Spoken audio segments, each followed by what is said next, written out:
Laws, attendance roll call. Mrs. Blair. Here. Mr. Bowman. Here. Mr. Hyde. Here. Mrs. Bowes. Here. Mr. Buckmaster is here. Mr. Schrader. Here. Mrs. Boyer. Here. All present. We have a quorum. Thank you. Approval of the agenda. So moved. Second. All those in favor signify by stating aye. Aye. Agenda is approved. We're going to pass on the vote for closed session. We're going to have that after the meeting. So we will move down to Pledge of Allegiance. Mr. Buckmaster, would you like to lead us? I pledge allegiance to the flag of the United States of America and to the republic for which it stands, one nation, under God, indivisible, with liberty and justice for all.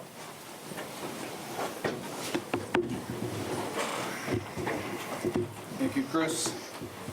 We're going to start with board reorganization.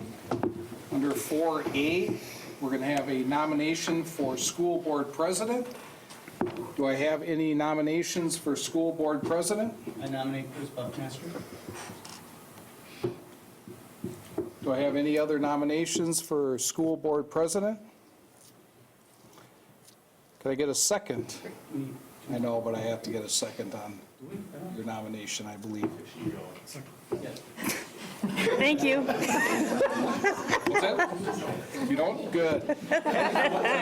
Any other nominations for school board president?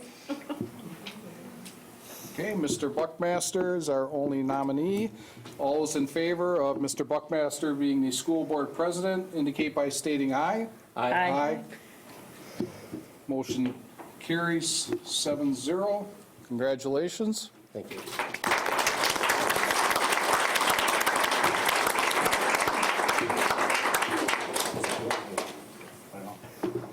Rick, who, It's a good thing you're here.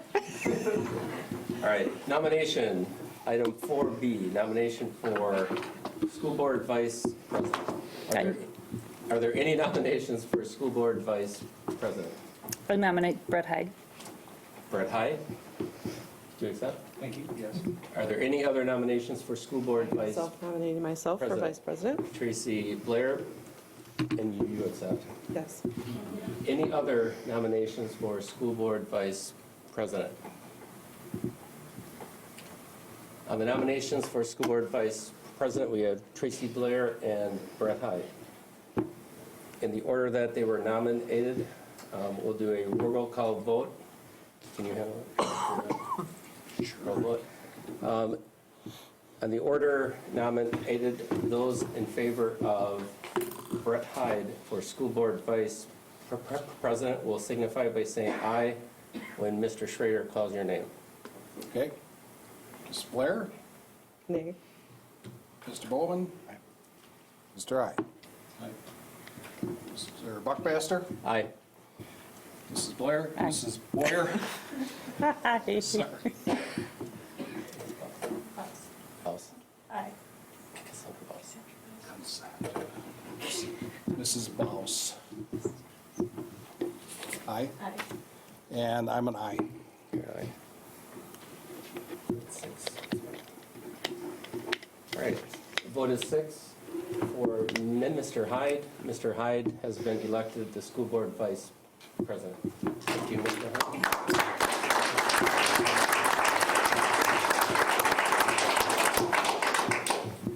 Okay, moving on, item 4C, nomination for school board clerk. Are there any nominations for school board clerk? I nominate Eric Schrader. Eric Schrader, do you accept? Yes. Second time. Any nominations for school board clerk? Are there any other nominations for school board clerk? Hearing none, all those in favor of Mr. Schrader as a school board clerk signify by saying aye. Aye. Aye. Opposed? Mr. Schrader, you are the school board clerk.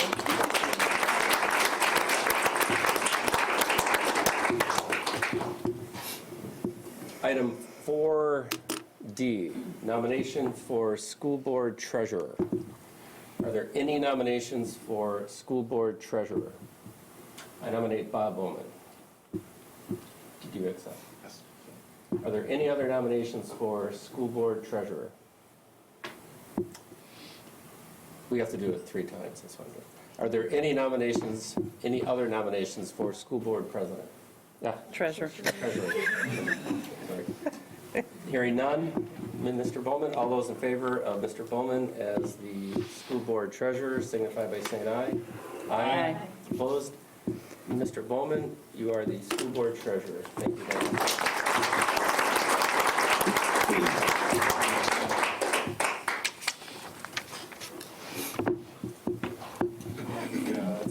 For the appointments, we have some reorganization, good business here. So on the Order of Business Services Committee and the Educational Services Committee, Eric Schrader, Terry Boyer, and Cassandra Boss will be members of the Business Services Committee, with Eric Schrader being the chair and Mrs. Boyer the vice chair. On the Educational Services Committee, Brett Hyde, Tracy Blair, and Bob Bowman, with Brett Hyde as the chair, Tracy Blair as the vice chair. The CISA 1 delegate. Tracy, you accept that? Is that the same one I did It's last a year? different role. one. It's not the WASB, it's with CISA and the arm of the DPI in state that Okay. we use. So, You just have to go to one meeting, which is coming up pretty soon, isn't it? but it's a good group. May Uh, 20th. May 22nd. What It's a day? very good group to get information from, so. It's a good meeting. You get dinner, you get a little presentation, and then essentially you vote for the. Oh, yeah. Thank you. And the WASB, which is the Wisconsin Association of School Board Delegate, Terry, would you accept that one? And then as an alternate, Cassandra? Yeah, good. And that would conclude the board reorganization. Do we break and then shift, or do we just keep that? Okay. So we're going to take about a 2-minute break here. Shift spots. I'm gonna stay right where I'm at. And you can just stay right where you're at.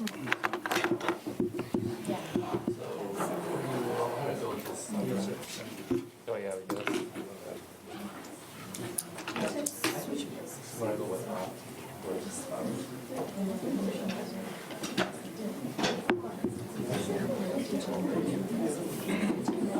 Gotta put all the heavy metal at the top.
called with the sports? I saw that when I came in. Okay, moving The on. punter, I mean, or the, Item yeah. 5A, approval of the consent agenda. Is there a motion to approve the consent agenda? So moved. Second. All those in favor of the consent agenda as outlined signify by saying aye. Aye. Aye. Opposed? Consent agenda is approved in gross. Item 6, student representation. Helen? Hello again. You can tell it's almost the end of the year because of all the Stuco kids who are here. So, that's exciting. AP testing began today and that will continue until the end of next week. So I know a lot of the kids are starting to get a little antsy for the school year to end. Cabaret, which is the music department's fundraiser, that was a huge success. We had over 600 tickets sold to come see the student performers. So that was really, really incredible. The girls' soccer team, they have a game tomorrow at home, so it's here versus Oconomowoc, and the band will be performing next week Tuesday, and that'll be at the KAC. So that's the big things. I know Kate Jothams is here, is she? Right there. So of course, she'll be recognized for all that information, but WIA Scholar Athlete, that's awesome. And that's all I got. So thank you. Any questions or concerns? All right. Special Olympics was this past Yes, weekend, the Special which was really Olympics, good. that was all over campus, and that was just so amazing to see all the smiling MHS students and all the kids that were able to be a part of the events for the day. So wasn't that just so great? So I was really, really proud of everyone who helped out and all the kids who competed. It was just really fun. Anything else? Thank you. All right, Thank you, Melanie.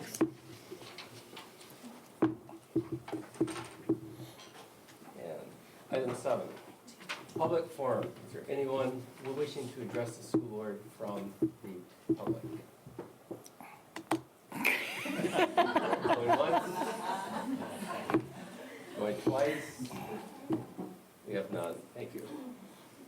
Item 8, superintendent's report. Dr. Thompson? Okay, so we have a number of individuals here that we get to recognize. We're going to start with 2 outstanding early educators, Colin Smith and Stephanie Fody, if you want to come on up.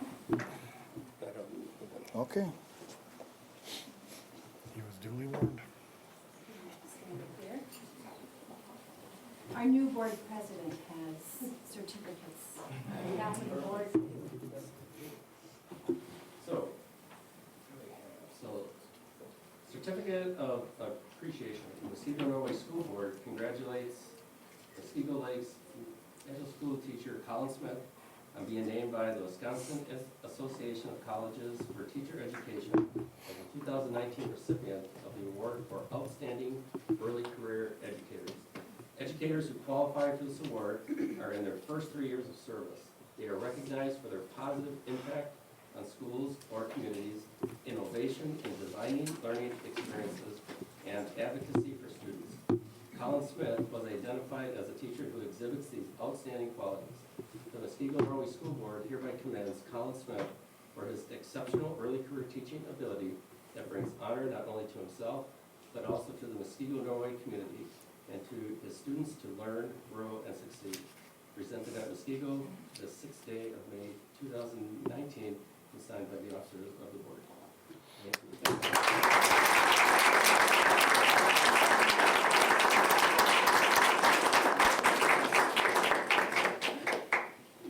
Then we have another one.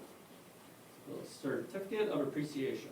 The Muskego Norway School Board congratulates Muskego Lakes middle school teacher Stephanie Fody on being named by the Wisconsin Association of Colleges for Teacher Education as a 2019 recipient of the award for Outstanding Early Career Educators. Educators who qualify for this award are in their first 3 years of service. They are recognized for their positive impact on schools or communities, innovation in designing learning experiences, and advocacy for students. Stephanie Fody was identified as a teacher who exhibits these outstanding qualities.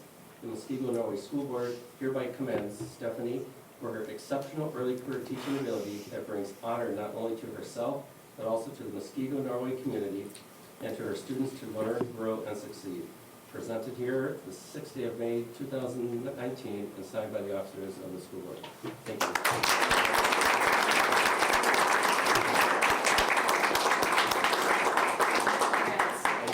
So Stephanie attended Carroll University, and so she was nominated through that university. And Colin went to the University of Whitewater, and so they attended a large-scale event just a few weeks ago at the end of April to celebrate along with other early educators who were identified as outstanding. So we are honored not to only just have one, but we have two this year from two different universities. And so thank you so much for choosing Muskego, Norway, and for extending your talents here and really serving students at the highest quality. So thank you so much. We really appreciate it.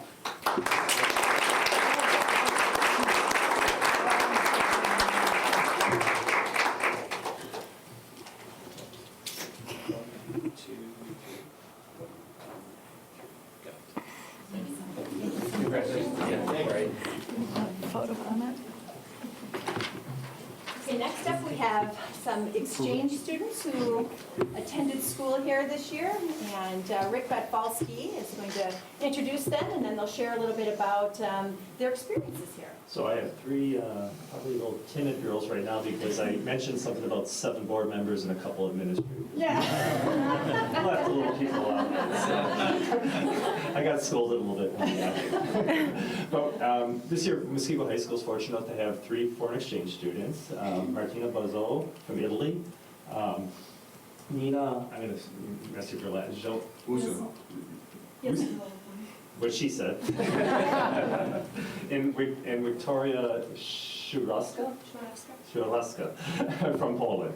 Each of the girls will tell you a little bit about themselves and where they're from, and then if you have any questions, feel free to ask them. Martina, you want to go first? Sure. So, hi, I'm Martina Bazzo. I'm from Italy, specifically from the north. And I met Tina, my senior, and I have a little brother that is waiting in Italy, so I can't wait to see him. Yeah, and I have almost 1 month here, and I'm pretty sad, but also excited to come back. Yeah. What were you involved in at the high school? So I was in the swim team. Now I'm in the track team. I'm doing long distance, and I also applied for the French club. And what's your favorite part about Wisconsin? About Wisconsin, I think. Yeah, my house family. The neighbor children. Yeah, babysitting. Jackson. Cheese curds is the standard answer. Yeah, oh yeah, cheese curds are really good. That I don't know. I like visiting. I mean, like outside also Wisconsin, because I've never been to the North America. I was in the South, and that was really interesting. Yeah, discovering another part of America. Thank you, and thank you for spending time with us. Thank you.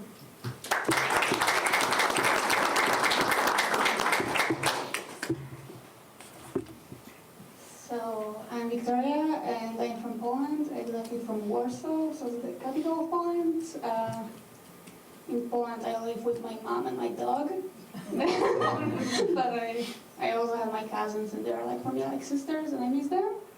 I like Wisconsin, but I don't like the weather. Yeah. And I was in swimming team with Martina, in musical, and also in track in long distance. Yeah. Any questions? So who do you miss more, your dog or your mom? My dog. No. I have a very good reason because like less than a month before I got here, my dog has an accident, so she can walk. Yeah, I'm kind of devastated with that, and she's also small, so yeah. Thank you.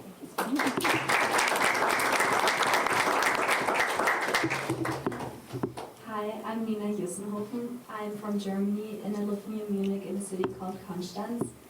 And I was also involved in cross country during the fall. Then I was in a ski race team and I was in varsity. And now I'm in track and field currently. And during the winter I was also in weight club. And I'm living with the Plantons right now. That's my host family's last name. And I got matched up with them because we're both water skiing. So I'm currently skiing with them in the water box. And when I go back, I'll ski with my team in Germany again.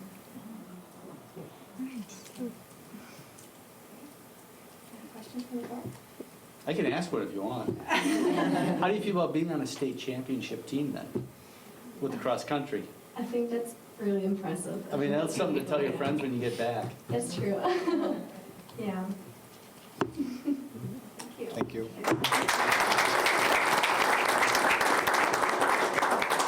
We have certificates for the three of you.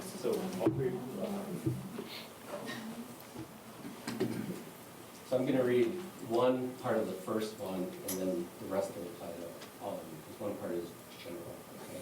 So, all right. Certificate of Appreciation. The Muskego Norway School Board congratulates Victoria for nearing successful completion of her senior year as an exchange student at Muskego High School. Among the qualifications for study out of their home country, students must be seen as a role model to others, demonstrate leadership in their home communities, and be committed to strong academic motivation while adjusting to a new environment far from home. The Muskego Norway School Board congratulates Victoria for meeting the rigorous requirements to qualify as an exchange student through the Greenheart Exchange Program.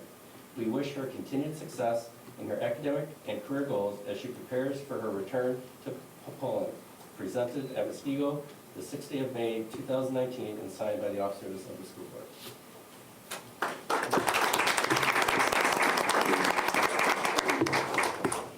And we have one for Nina. And the Muskego Norway School Board congratulates Nina for meeting the rigorous requirements to qualify as an exchange student through the AFS Exchange Program. We wish her continued success in her academic and career goals as she prepares for her return to Germany. Presented at Muskego the 6th day of May 2019 and signed by the officers of the board.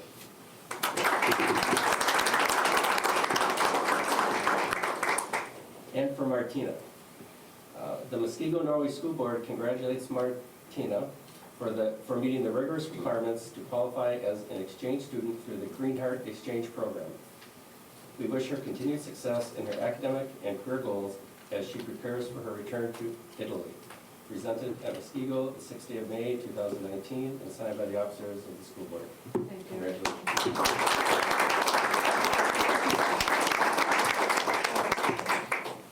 Rick, you want to come on up? I'll know too. Come on, Rick. Come on, Rick. Let's just be in these anymore. Yeah, no. You good? You good? All right, ready? 1, 2, 3. 1, 2, 3. You got hold it. Wait. Now you can take one.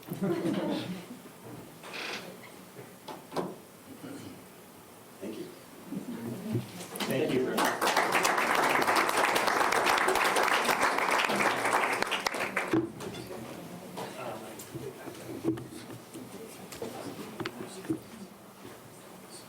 Now we get to recognize Kate Jockums. So many recognitions for you. It just keeps coming. Good. So here we have a certificate of appreciation. The Muskego Norway School Board congratulates Muskego High School senior Kate Jockums on being named the Wisconsin Intramural Athletic Association as a 2019 finalist, Wisconsin Top Scholar Athlete. A very limited number of high school seniors statewide are recognized for this prestigious award. Students must demonstrate outstanding achievement in highly competitive athletic events while excelling in academic performance. The Muskego Norway School Board hereby commends Kate Jockums for earning high rankings in numerous conference and WIAA state competitions during her high school years while maintaining an excellent grade point average, currently above 4.0. The WIAA award brings honor not only to herself and her family, but also to the Muskego Norway schools and community. The Muskego Norway School Board wishes Kay Jocham success in her future educational and career endeavors. Presented at Muskego this day of May 2019 and signed by the officers of the school board.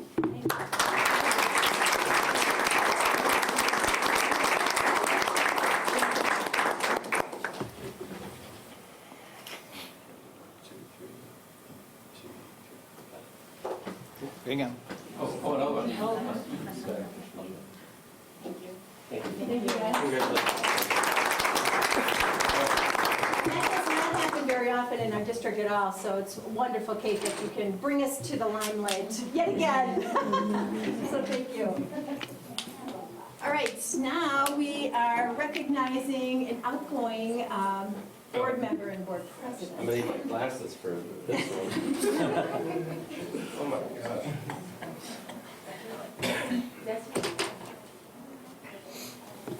Rick? My name will take over. No, I'm not. All right. Certificate of Appreciation. The school board of the Muskego Norway School District hereby commends Richard R. Pitfalski for his service to the public and youth of the Muskego Norway School District as an elected member of the Muskego Norway School Board for a continuous period of 15 years. During this time, Rick Pitfalski has been elected by his fellow board members to serve 4 terms as vice president and 5 terms as president of the school board. Additional leadership roles that Rick willingly accepted during his time on the school board are annual committee service and 2 terms as chairman of the Educational Services Committee and 1 term as the board's delegate to the Wisconsin Association of School Boards. During Rick's service, many significant and far-reaching issues have faced the district, requiring countless hours of board work sessions and other meetings over and above the normally scheduled regular school board meetings. Not the least of these hours included 2 searches for a superintendent and planning for and passage of a successful referendum to benefit the students and community of the Muskego Norway School District. The Muskego Norway School Board extends its sincere thanks to Richard R. Pitfalski for serving responsibly and effectively. He has demonstrated outstanding leadership and knowledge of matters critical to education, the district's taxpayers, and implementation of strategic plans and goals of the school district. The school board of the Muskego Norway School District hereby commends Richard R. Pitfalski for his 15 years of service to the community and wishes him well as he goes on to new endeavors.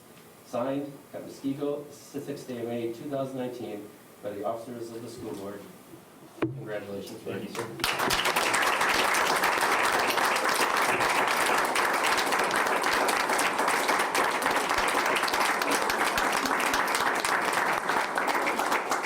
This for you also. It's all signed by the state champs of football. And of course, the cabinet back here. Awesome. And then we have a shirt for you that you just have to follow these instructions, okay?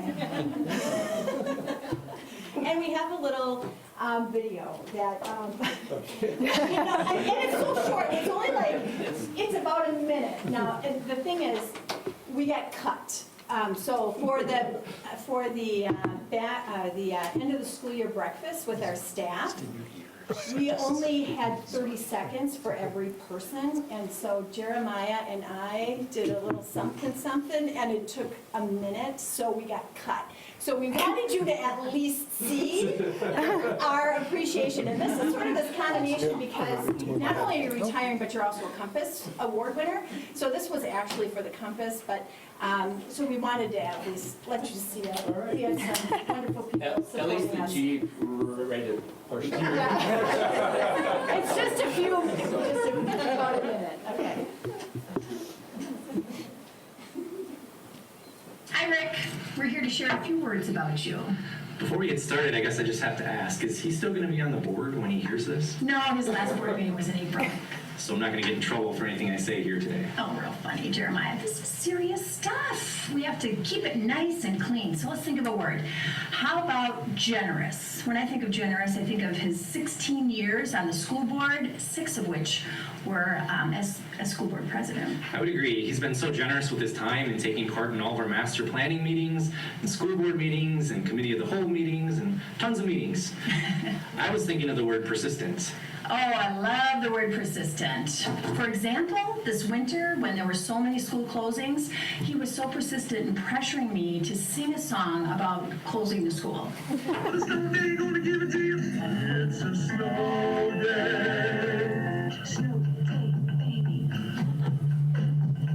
Well, it's never too late, so if you can bust a cool beat, I can do a little ditty this morning.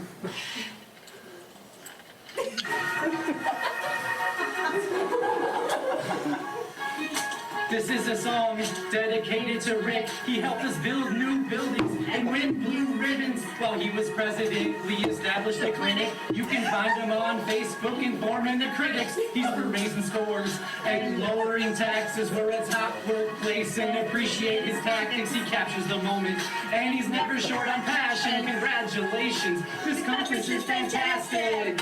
That's cool. What do you guys think?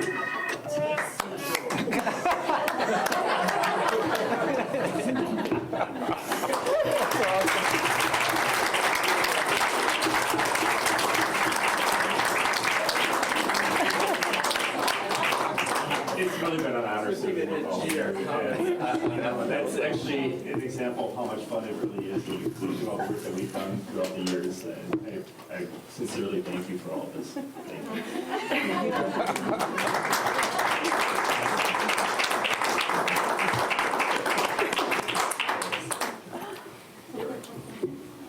Thank you.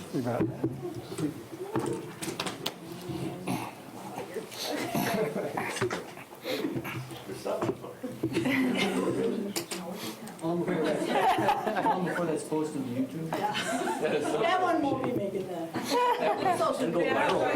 So good. That was I love parking with Could we do a quick picture of the board and me? Sure. Do this. Do you guys want mine? Yeah, let's do it before we move on.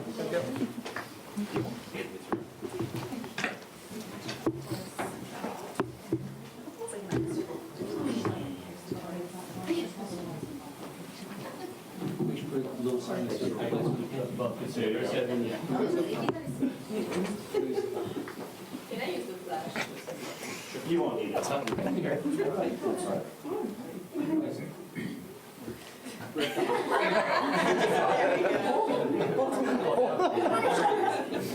Here. That would be good.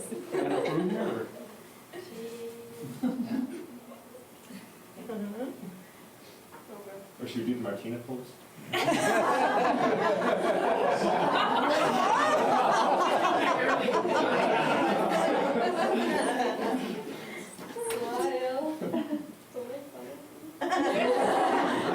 Okay, Tony will take one for us.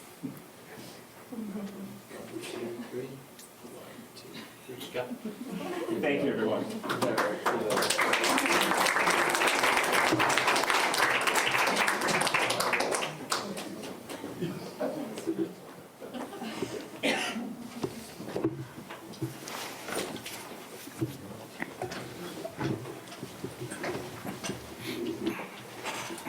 Okay, next agenda item on the superintendent's report is just verification that you, Chris, would be available for diploma distribution on, Yes. yeah, I'm all for set. graduation. Okay, so that rounds out our fourth volunteer. Thank you.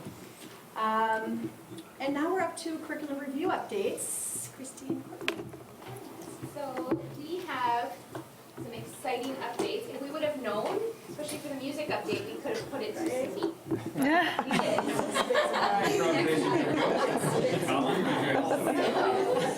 We will have music, our music team sharing first. So if our representatives want to come on up, you're welcome to come up.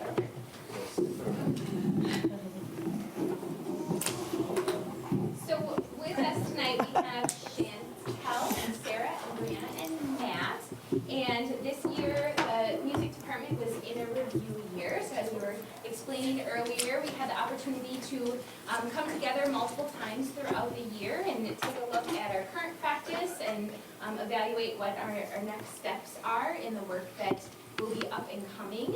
And so this is just a slide of our entire review team that was engaged in the work, and we have a representative again here from each level that will be sharing with us. And then, as was discussed earlier, just an overview of our PDSA process, and the team will be sharing more details with you about that. I'll turn it over to the team. So this is me. So up to this point this year, we've done review, obviously, like she said, on the curriculum. The first thing is we analyzed the BYOC, which is Build Your Own Curriculum, for any updates. So for example, in elementary level, we decided third grade kind of needs an overhaul. So we are changing the things that we had built 10 years ago, something like that. So we're kind of revamping things. The next thing is we reviewed our current standards. So Wisconsin and national standards for music were basically aligned, but now we have new Common Core, so we're looking at how those new national standards, how everything that we've built kind of fits in, and we're finding that it does, which is very, very nice. Everything kind of fits into those big standards. We looked at the alignment to vision of a graduate, and we found that we connect with everything on the list in different ways, which was pretty exciting. And then we identified strengths and opportunities for improvement related to transition years. So the transition years, for example, are 4th grade to 5th grade, and then 8th grade to high school. We talked about how those years, how we're doing on those, and what changes we need to make things smoother during those years.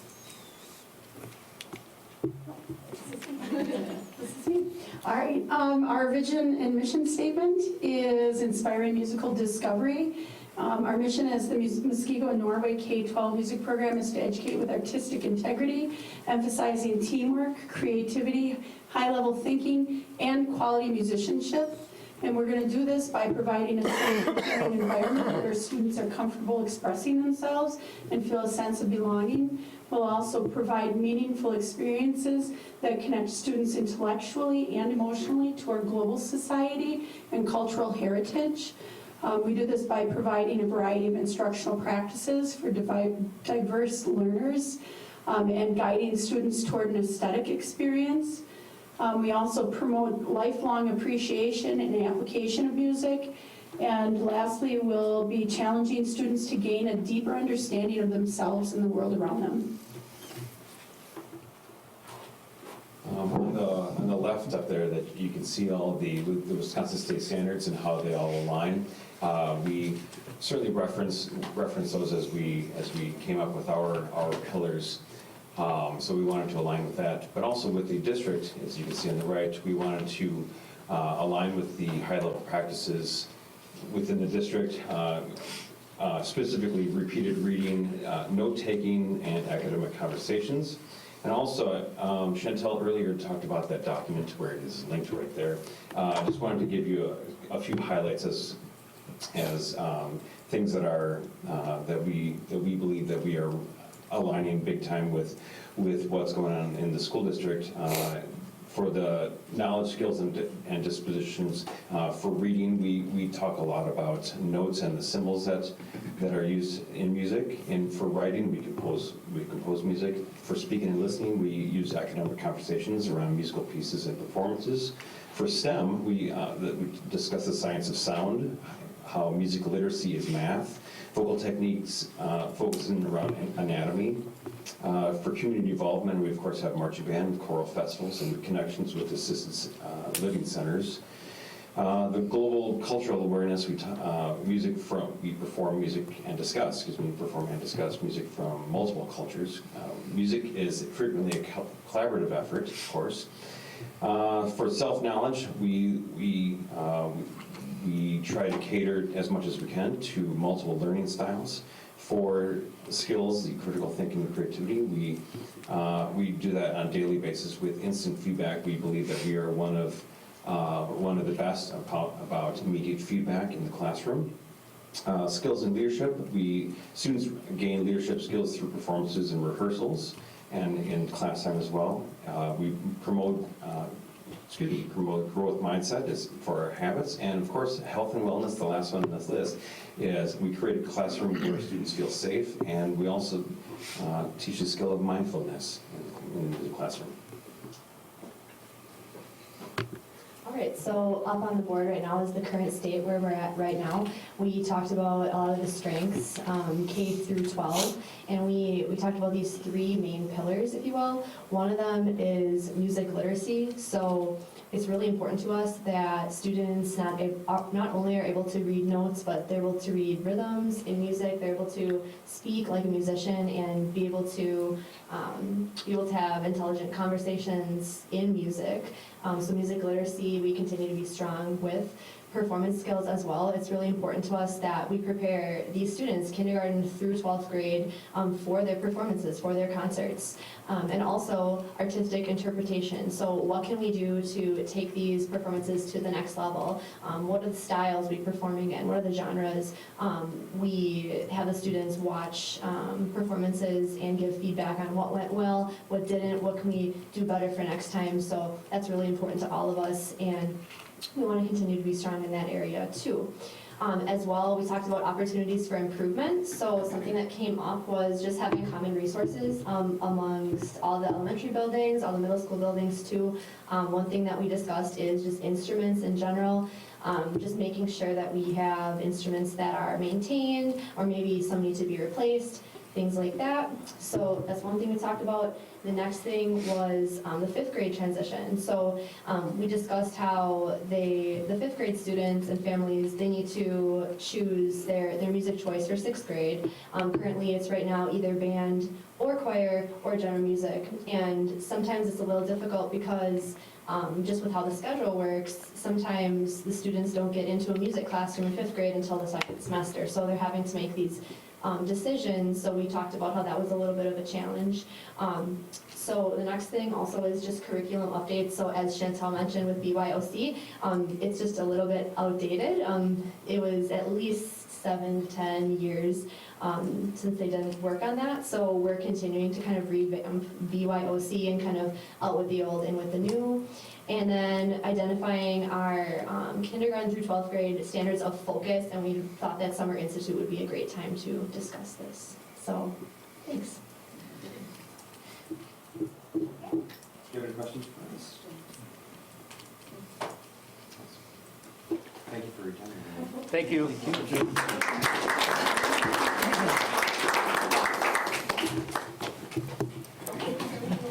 Welcome our art team, and they will have a similar overview to share with you, also having gone through the review,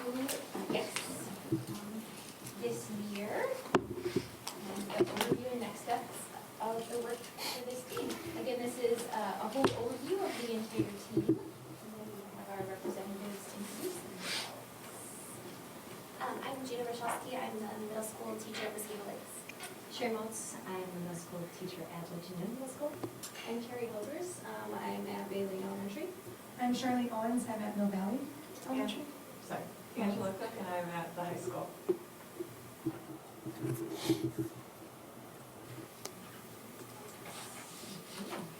Okay, so similar to what Music just said, up to this point, we have analyzed our BYOC and found similar, just kind of, this hasn't been updated for a really long time.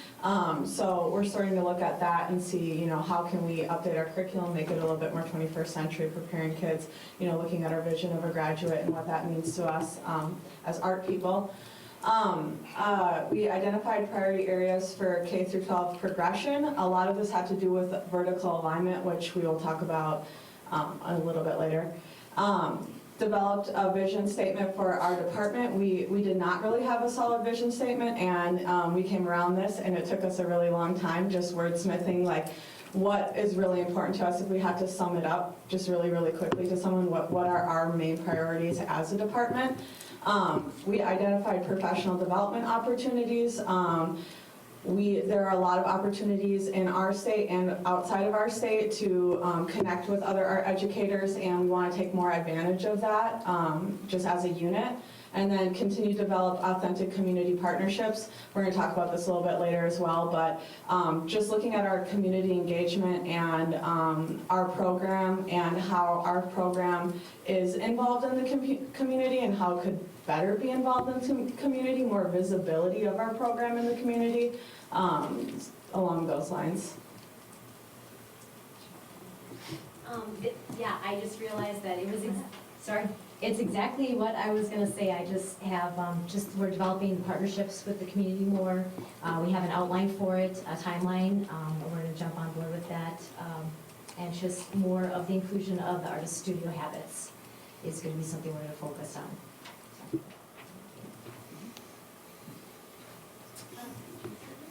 Yes, just like Angela had mentioned, creating the vision statement was very important to us. And as a team, we began composing our vision statement by brainstorming keywords and phrases that aligned with our philosophies around teaching art to children. We then revised and edited a statement that clearly states our goals and will be used to guide us in a direction of growth and success. And this is how it reads. The Muskego Norway Art Department excuse me, provides an environment that exposes students to a variety of media and allows for a platform to communicate their thoughts and ideas in a visual way. We believe this enables students the opportunity to take creative risks without fear of failure.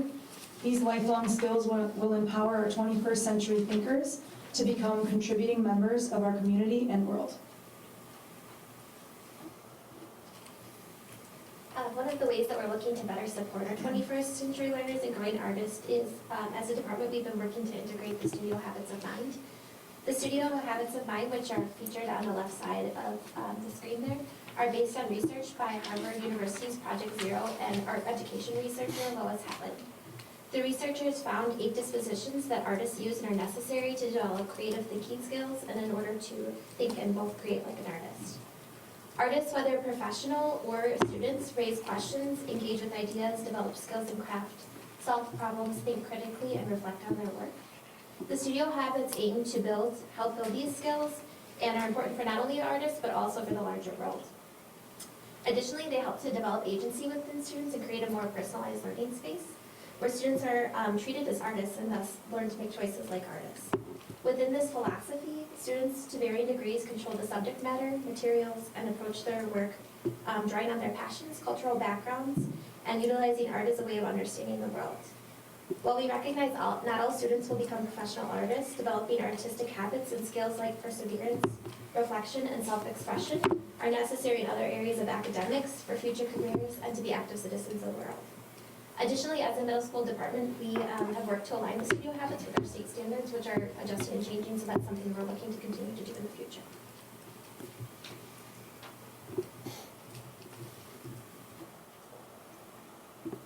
Hi again. Okay, so we, as a department, we do feel like we do have a lot of strengths, and there are a lot of things that we've been working on, especially with community partnerships. We've been working with the Chamber of Commerce, the Public Library, San Lorio, Tudor Oaks. We are trying to form a partnership with the City Council right now. It's in the works. We're figuring it out as we go. So that is something that has been developing over the last few years, and I think it's important to kind of state to the board that we have a lot of new people in the art department. I'm new. Gina's fairly new too. So, you know, when we talk about curriculum that was 7, 10 years old, we didn't really have a big part of that. And so coming into it, you know, as new educators, kind of looking at it through the lens of, you know, how can we make our curriculum a little bit more contemporary? So we did a lot of work. We spent hours talking about alignment, and we identified 6 different areas, 6 different disciplines, and then we actually saw how we're aligned in those disciplines from K to 12. So what we found is we had areas of really great alignment in 2D media, but in other medias we did not have great alignment. So when we look at like our digital photography program, which has become really, really big at the high school, when we looked at that and we looked at the alignment going down to the middle school to the elementary school, there wasn't really scaffolding because, first of all, there's not the resources available to the lower levels to be able to do, a lot of the photography stuff and a lot of things that the elementary and the middle school teachers would like to do. So we talked a lot about that, and that kind of goes to the technology pilot, number 3 under opportunities. So opportunities for improvement, I'm just going to start from the beginning. So develop additional modes of communication with the community. So we want to have more partnerships with the community, and we're open to, suggestions from, anyone who has, maybe a business that wants to have art up, or maybe we can sell something. Like, let us know what that is, because we want to get involved. We're kind of just looking at different ways that we can do that.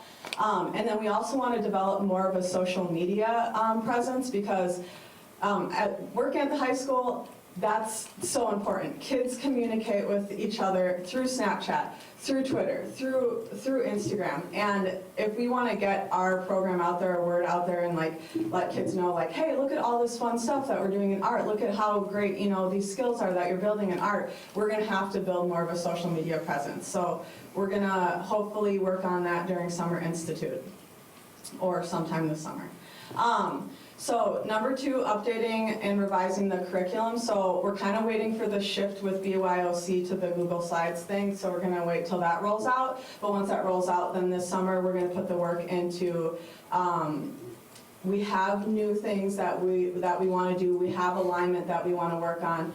We're going to put that all in writing once that gets rolled out. And at the high school, we're going to have some new course proposals that we're putting through for a digital photography graphic design 2, and then an open studio model class for 3D art, which is something that's based in the research philosophies of voice and choice, and giving kids a lot of advocacy in their own education of what they can decide, what projects they actually want to do. So a lot changing with curriculum, and that will all get rolled out when that happens. So for the technology pilot, we are sort of looking for some resources to try new resources, such as maybe not iPads, but some sort of iPad, so that the elementary teachers, middle school teachers can try some more digital art stuff, at least just giving kids a little taste of that before they get to the high school, and all of a sudden we're throwing them into, okay, this is what a graphic designer has to do, and this is what Illustrator is, and they really don't have a lot of background, so we want to sort of have that scaffolding. So yeah, lots of stuff, so yeah, that's just the abridged version, but. Thank you. So that takes us to questions. I have a couple things. One, at Children's Hospital, we do have a gallery that is up that schools can go and post at any point in time. If you need contact names for that, I can let you guys know. Yeah, they're always looking for people to fill they have frames already up. You just have to. I've heard of that, but I never knew how you went about doing it. So Yeah, I can give you the name for that. The second thing, when I was at the Wisconsin School Board conference, whatever, that was downtown, there was all sorts of schools that had artwork that was displayed, but we didn't have anything. So that's one thing. Oh, good. That's one thing I would like to see you guys be able to get involved with it. Yeah, it looked like they were older stuff. Yeah, it looked older. It didn't look like a grade school level, but a little higher. So definitely trying to get the kids get more exposure to that. Yeah.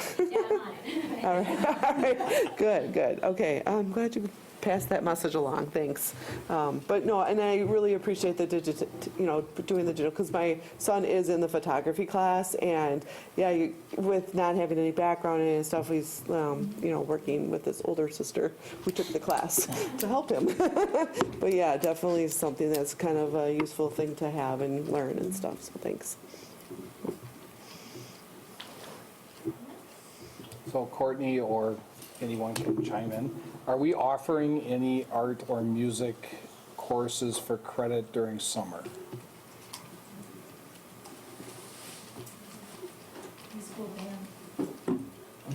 Sorry, Eric, what was the question? Are we offering any courses for credit in music or art during the summer? Marching band is a 4-credit class during the summer school. That's the only one we have. Art?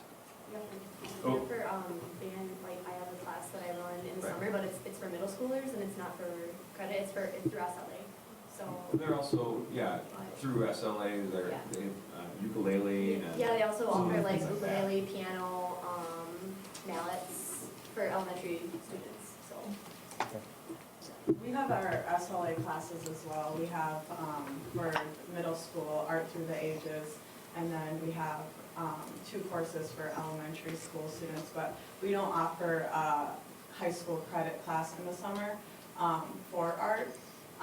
So right now, we're having an issue at the high school just with enrollment and trying to keep our enrollment numbers up. So I think, you know, it's an idea, it's something that could have potential, but we also don't want to take away from the overall enrollment each semester in our actual school year classes.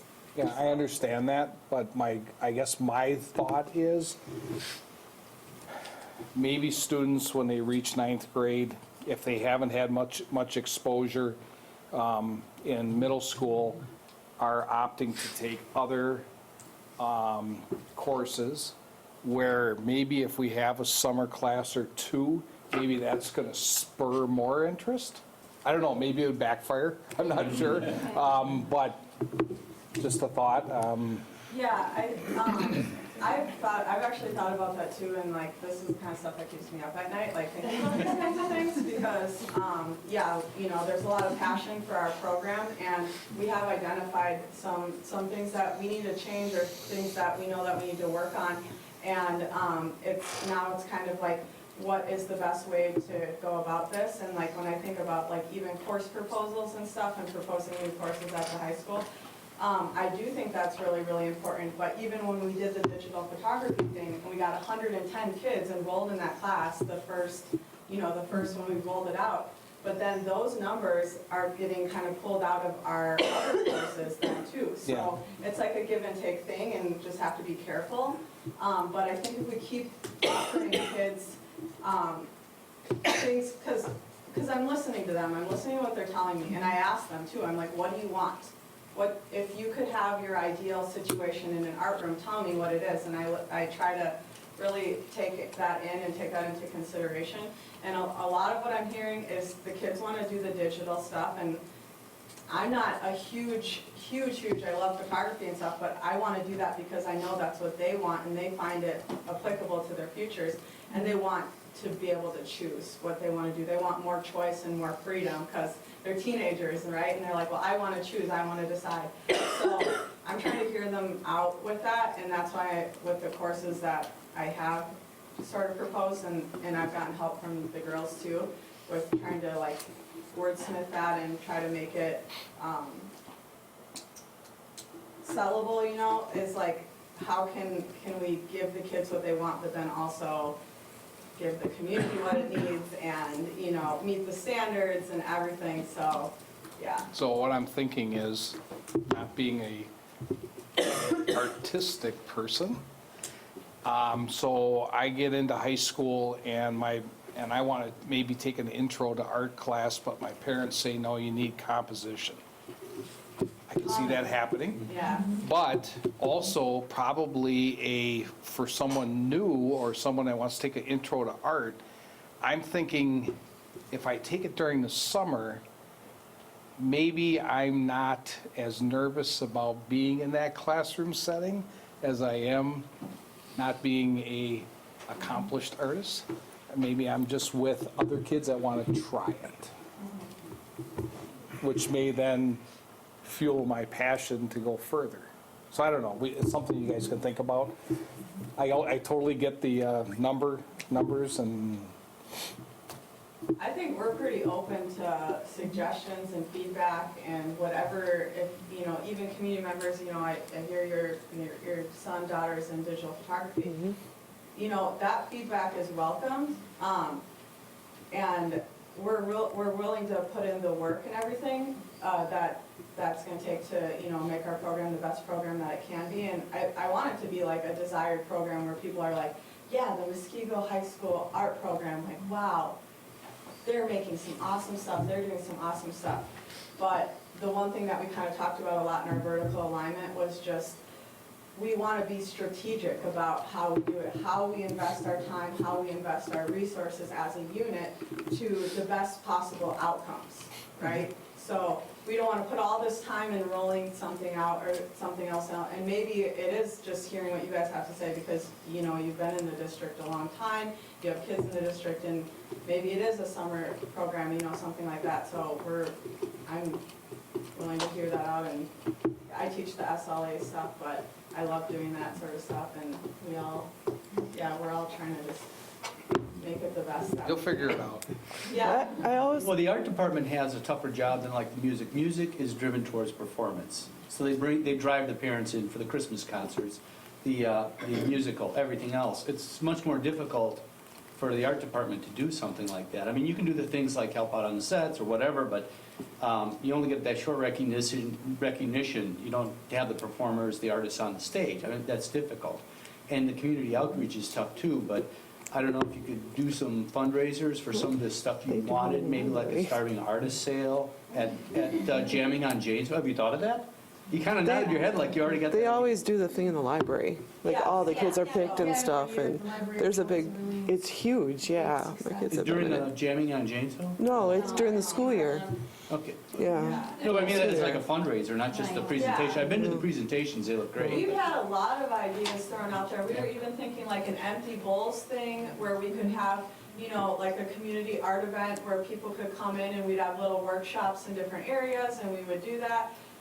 Like each person would have a different workshop and community matters could come in like the cafeteria and on a Friday night or something.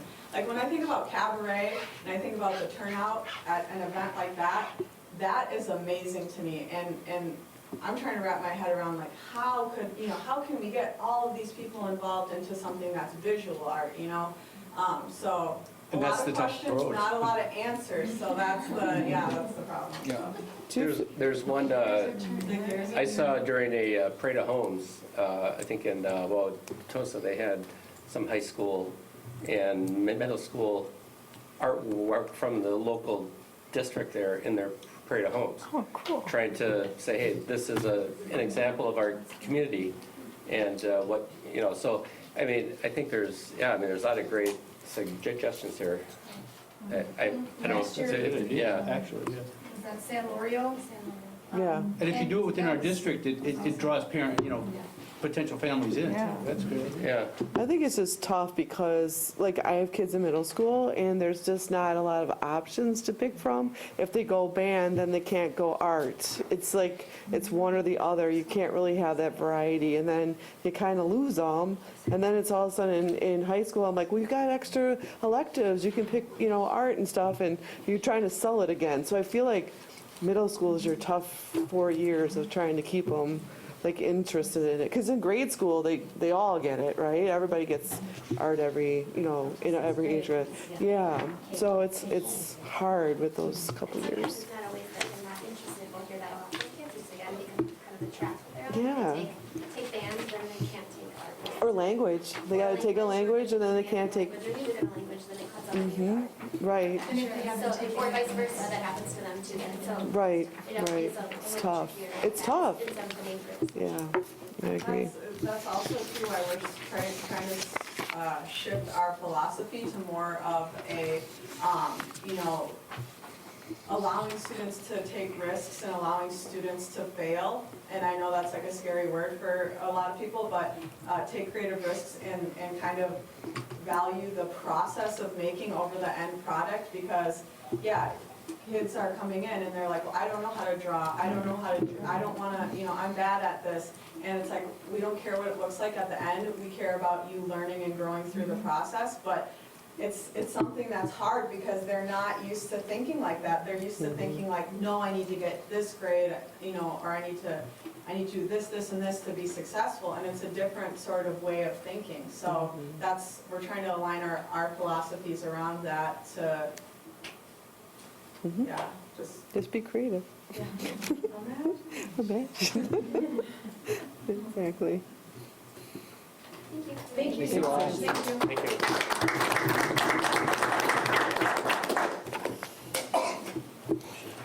And then we have one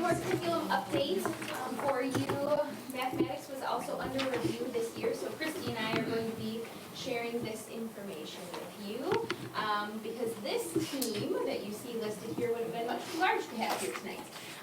So this was the team that we worked with throughout the year, and I will be kind of giving an overview of what the meetings were that took place. So our entire team approximately had about 25 elementary representatives, roughly 10 middle school, around 7 high school, and then 6 administrators, including Christy and myself, that were engaged in the work. And then out of this larger team, we have a small math leadership team that's continuing to work with us on some of the next steps that have been created. So as you've heard, some of the other curricular review areas share their vision statements.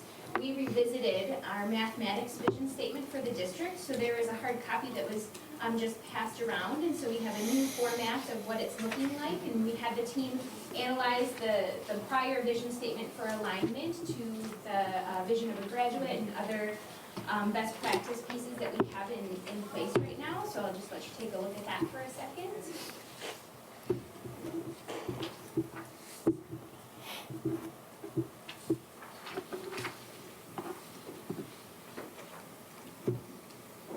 And so out of that work, the statement, and then underneath that, every student proficient, every teacher and expert, every learning experience purposeful and relevant. And we felt that those words really had a lot of meaning and power behind them, and also closely aligned to what the next steps are that the team is engaging with. So again, this is an overview of what the meetings were that took place. So within the review, starting with book studies, so we had leaders that met with groups over the summer actually, and put together notes and analyzing these resources that are included on the next slide. So we had teams talking about mathematical mindsets, putting practices into action, the principles to action, and then visible learning connected to Hattie's research and the effect sizes of what the practices are that teachers are using. So once those book studies engaged in that work, we brought the entire team back together and pulled the important best practice pieces and the district priorities, aligning those together. Then into October and December, we were taking a look and analyzing the standards of mathematical practice. So those are really overarching, and it's the behaviors of a mathematician. So we have a lot of emphasis on that moving forward, and being sure that as we're talking about academic standards, we're also talking about the standards of mathematical practice in those 8, and focusing in on further conversation and development about what those are. Then we also partnered with Madison, and they met with students, and they met with teachers in focus groups and administrators and our teaching and learning coaches.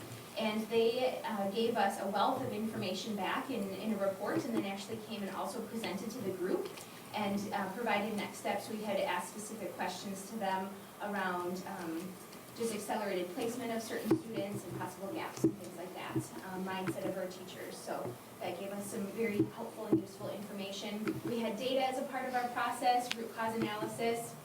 And then we brought in a representative at the elementary level, sharing updates on what our current resources are. And then at that professional development, secondary was focused on ACT standards and data.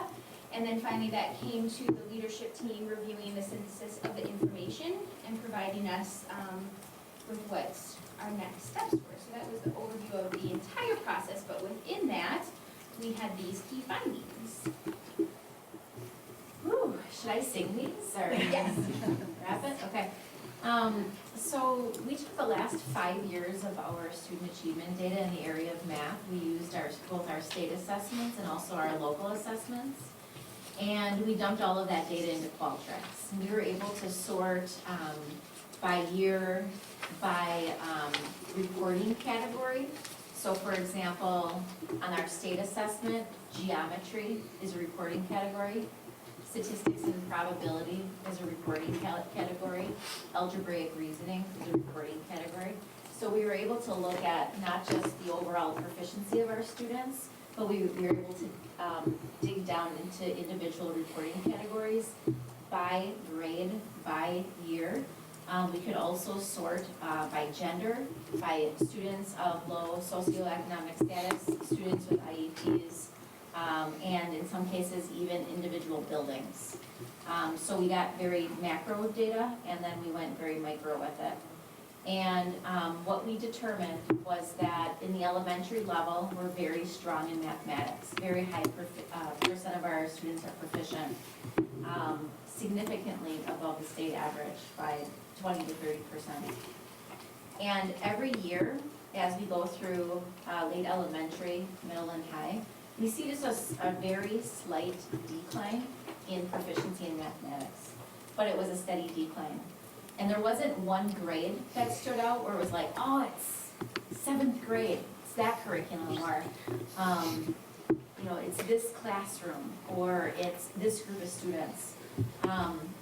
We just saw students falling out of the proficiency a few more each year. And by the time they get to the high school, it was a dramatic difference than what we started with in elementary. And so we really wanted to learn, who are these kids and why is this happening?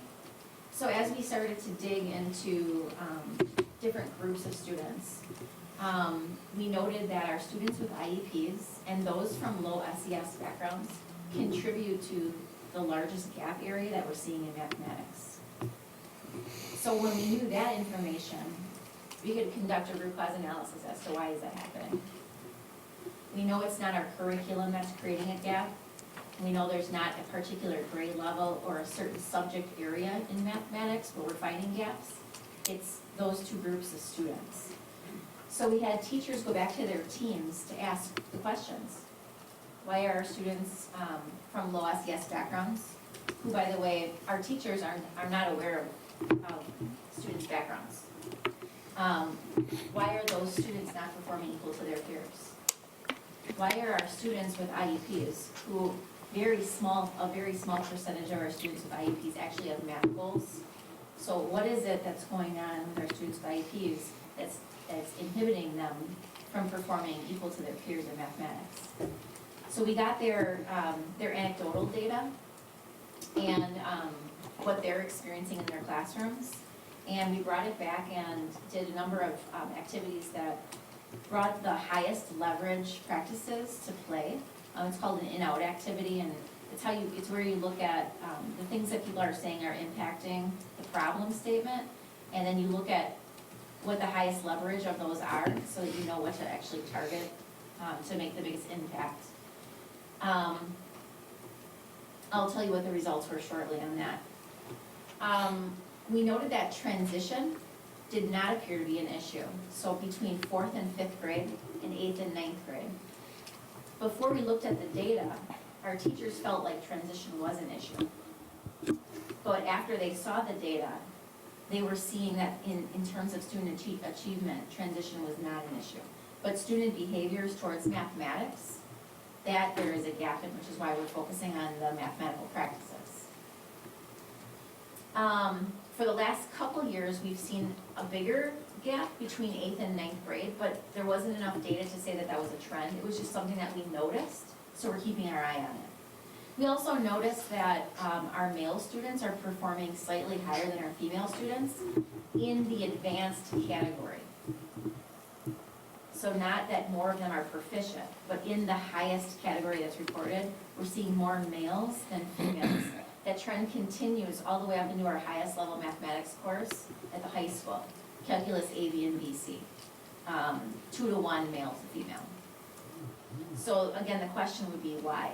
Why do our female students maybe not engage in those types of rigorous mathematical courses? There was one anomaly in the data, and it was glaring, and it was so interesting. Last year, Lake Noon, 5th grade. Crazy. Their overall proficiency was 91% proficient. That's my son. Way above every other grade level. And when we looked at, like, maybe it's just that cohort of students, maybe that's just that, that year they've always been high. We looked at their 4th grade data. That cohort of students as 4th grade students were 77% proficient, which is still very high. But as 5th graders at the end of 5th grade year, they're up to 91%. So whatever was happening at 5th grade Lake to Noon last year, there was tremendous growth there. And it was all kids, not just a certain group of kids. they had the most gap closing at that grade level. They had the most amount, or the highest percentage of students in the advanced category. So when we did our root cause analysis, we also did the root cause analysis of what are they doing there? Because we want to replicate that. And we found out that they're doing looping of curriculum, where they're coming back around previously taught content on assessments, so that you're not teaching something that they might forget because you're always kind of coming back to it.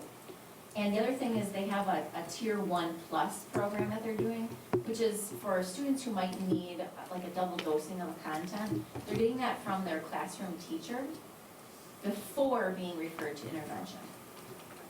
So rather than putting kids in math intervention, the classroom teachers addressing the need earlier in the classroom through small group instruction. And so we're looking for ways that we can replicate that. We also know that that was just like a one-year thing. So we're studying this year what's going on. Lake to Noon has expanded that piece from 5th to 6th grade, and those students are maintaining their proficiency. So what we're seeing on at least our internal data is saying that this year, Lake to Noon 5th grade, again, extremely high, 88, 89% proficient. And 6th grade, which is the group from last year, almost 90% proficient, so they're maintaining. So it's really exciting to see what's happening there. We want to make sure that if those are the things that are contributing, we want to replicate them. So, So my son was in that cohort, and the thing that he did probably every night, 3 times over, was some sort of online gaming thing that they had, and they were all addicted to it, where they were like with their friends trying to beat each other's scores and do all this. It was like total competition with math. It was great. It was great. It was not Fortnite, and it wasn't, you know, Y2K 15 or 19, whatever we're up to. I don't know. But yeah, it was, and it was within their class. They would just play against each other and then try to beat each other's score, and they're constantly doing them. I don't know. It was pretty exciting to see them doing all that. So part of the root cause analysis brought forward the question of why are we seeing these gaps? And teachers identified that they really need to better understand and have a deep understanding of the vertical progression of standards. So, for example, if you're a 9th grade mathematics teacher and you have a student who does have a gap, does that 9th grade mathematics teacher know what 8th grade standards look like? What about 7th grade standards? What about 6th grade standards? And if they can pinpoint where in the progression the student needs to begin from, then they can help close the gap quicker. So they all want that vertical progression, and the same is true for our advanced students. The elementary teachers want to know, if they have an advanced student, what does the progression look like in 5th grade, in 6th grade, so that they can push those students. So between the levels, they just want to have a better understanding of those progressions. We also want to develop tighter common assessments. So we're working with pretty consistent common assessments right now. But we don't give a lot of pre-tests or pre-assessments. It happens more so at the elementary than the secondary. And that is something that once a teacher has that pre-data in front of them, they can better plan to meet the needs of students in the classroom. So again, looking at that secondary level and how can we better develop assessments that will give teachers information so that they can plan for instruction. Understanding the mathematical practices, as Courtney talked about, the practices are kind of this overarching behavior of a math student. And we're planning on providing professional development for our mathematics teachers around the progressions. They've been around since the Common Core came out back in like 2010. But we haven't actually provided professional development in that area because we were so busy learning the standards at that time. So now it's time to bring in the practices to align with those standards. And then one of the things that we learned through the Madison review, the portion of our review, was that at the high school level, we don't really have a lot of options for kids. And the high school teachers were saying the same thing, that once a kid is in a certain pathway, it's kind of the only pathway, and it's hard to get them into maybe another course or a different path. And an example of this would be that, and it might also be contributing to the wide range of learners they're feeling in their classrooms, we have acceleration at the middle school level, but once those kids get to the high school, we might have a geometry student who's a 7th grade student who is in a class with a sophomore or a junior who's also in geometry. And so they're gonna work to develop some honors coursework to continue the honors program from the middle school for those students who are accelerated 1 or 2 years. So that's kind of a summary of what we're gonna work to develop. Any questions? I just have, so when my son was in high school, he was a decent math kid, and he got lost at some point. And so math builds from one year to the next and the next. So he started getting lost kind of at the end of one year. So when he started the next year, building on what he had before, he was not doing well. We had a hard time, we ended up just hiring a private person to help him. We couldn't, I wanted this to find something within the school to help him, but he would have had to have had a study hall that aligned with the math. They had the math helping hour. Well, he didn't have a study hall. And before school, we couldn't help him because there were so many kids in there that he couldn't, it wasn't helping. And the same thing with after. And I know at that time, a lot of people were experiencing the same thing. And he ended up catching up through using this tutor, but I don't know if there's now something that, a resource that parents can be given if they can't get their needs met, if we have something that names or something that we, because I know some of the other, his former math teachers said, oh, help him, and I don't know how, and that would have been outside of school, so I don't, he just needed someone to sit down and go back and get him caught up, and then he was fine, So we still have math lab, which is the class during the day that students can visit if they have a study hall. Yeah, and it has to align. Yep, and then we also have, the teachers are there before and after school, but that is one thing they identified is that there's really not a lot of time during the day for students who have a full load. And the high school is going to be piloting an advisory period next year. And one of the things they want to do in that period, which is built within the school day, is provide support for all students. So to have days where people can get math help, whether they need just a little bit of, you need to go back, or they need enrichment. It compounds pretty quickly. Yeah. The fall behind goes pretty quick, so. Is the math lab, Christy, is that staffed every period at the high school? Oh, I know they try their best to staff it every period. I don't know if we're running at 7 periods though. No, it is 7 periods.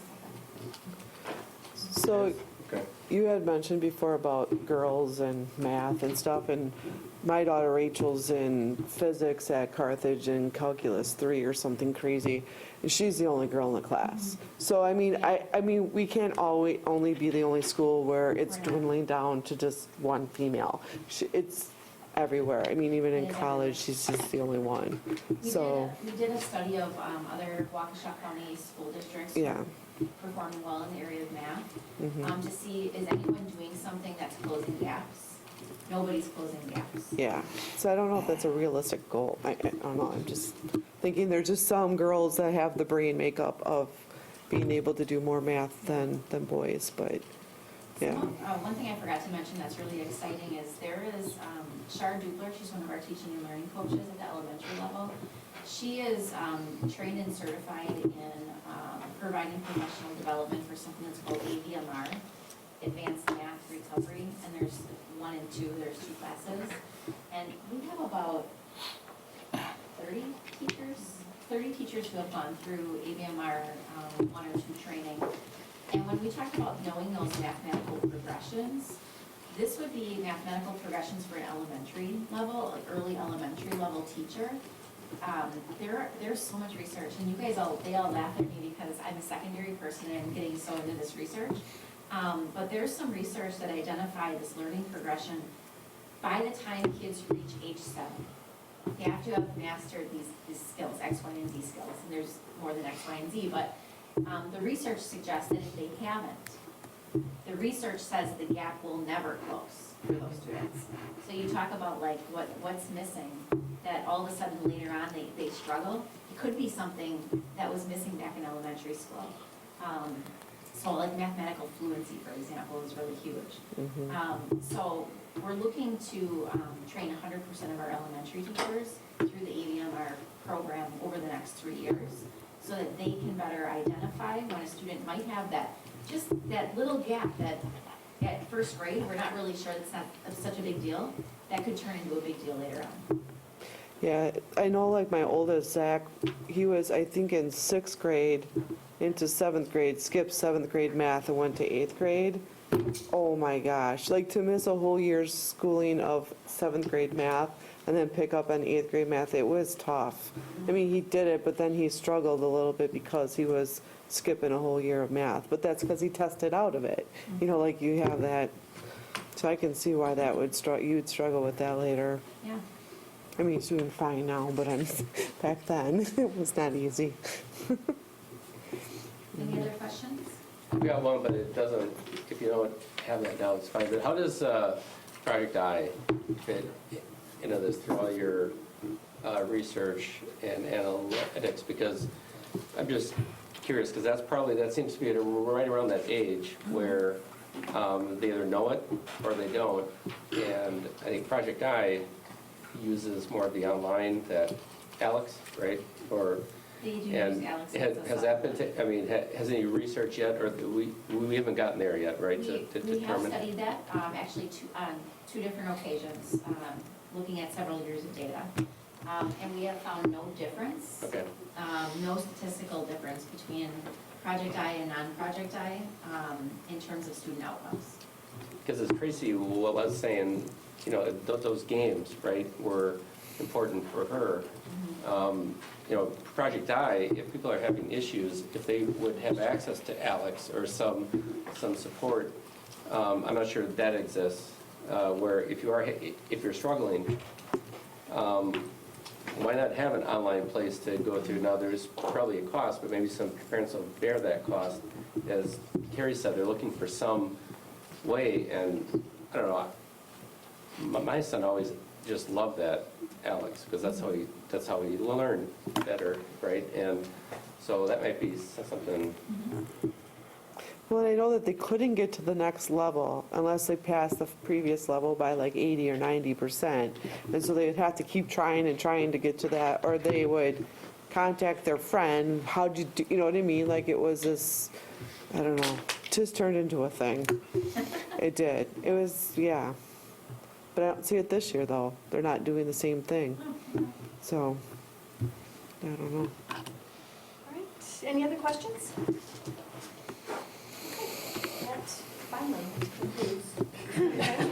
But it was a good report. It was. It was a healthy, robust Yes. report. Thank you. She should have brought the whole math group, because then it might have been shorter. Just kidding. Okay. Good job. All right. We're good?